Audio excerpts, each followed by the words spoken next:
มื้อนี้โชคดีได้กินอันนี้อันตะดวงอยู่อันไม้ฮกอะนะโอ้ของธรรมชาติได้นี่ปลาโทบักหลายๆมื้อสันวันดีเด้นี่จะได้จืนกินก่อนบัดนี้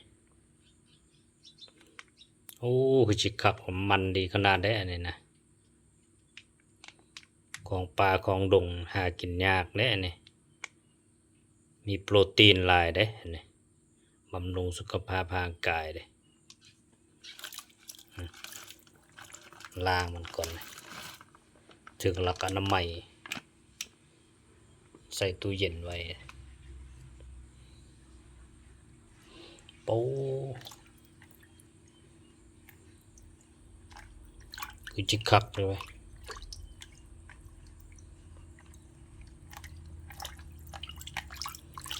ครัวใส่ดีๆเนาะใส่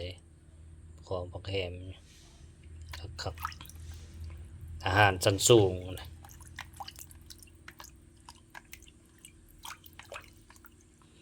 หลายปีบ่ได้กินนะผู้ใดมักกันเข้าป่าหยังปลาดงพงไผหยังนะโอ้สวยจะได้กินมันบ่แม่นของง่ายเด้นี่หลังจากนั้นเราก็ล้างให้มันสะอาดสะอ้างเนาะ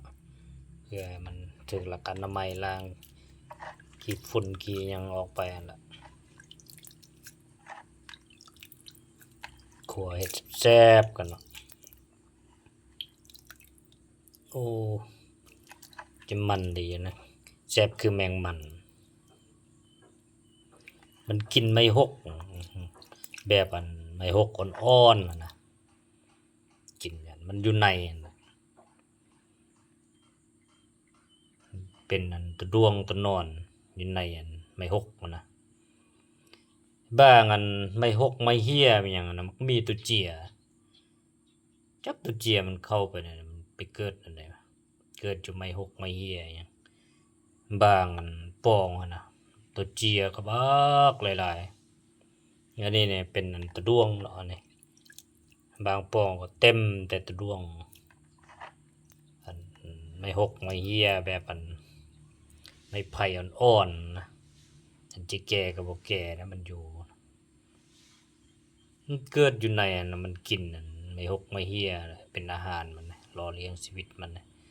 จักมันใหญ่สูงสุดมันจะไปเป็นโตหยังวะเนาะนี่ตะนอนผีเสื้อนี่เมื่อจริงใหญ่มันสิกลายพันธุ์เป็นคือแมงกะเบื้อหั่นบ่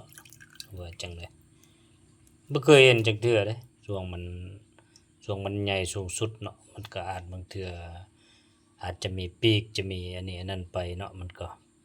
อันนี้ช่วงมันเป็นตะดวงแหละนี่นะมันเป็นอาหารของมนุษย์นี่บำรุงสุขภาพหยังอะนะโอ้ค่อยๆจับเด้สิได้โปรตีนมันเว้ยคักเลยเว้ยพอดีใหม่ๆเนาะสิเฮ็ดนะคั่วแบบแซ่บๆใส่ผักหอมผักแฮมอันนี้นั่นผักหอมปอมหอมเทียมผักบัวหัวผักเทียมอันนี้นั่นหัวขาอ่อนหยังคั่วผสมผสานกันเฮ็ดคักๆเนาะกินอาหารแบบพิเศษนะต้องได้เห็นความสำคัญในอาหารการกิน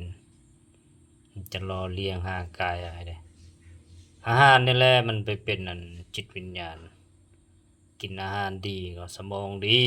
นะคิดอันใดมันก็ออกให้ความสำคัญอาหารการกินนี่อันดับหนึ่งเลยอันนี้